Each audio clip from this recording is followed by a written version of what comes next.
Ofi o ala na o Bawumia. Me de me no mayi manim. We won ho a we de me ne bo ho na me wo. Ko Facebook a me picture me use ho Dr. Bawumia. Me jidi se obeso afnanum as the next presidential candidate of the party abebuan. Supporting Dr. I wanna me dem wo. In fancy I am politics.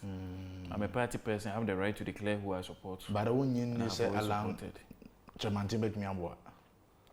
We contested, you know, and the first time we have been in the party for God knows how long. As a full soldier in NPP, I'm aware the current dynamics of our socio-political issues in the country. I'm aware Dr. Bawumia didn't quite another Bohemia win. Watch it, said Amanyo Semino, when you did.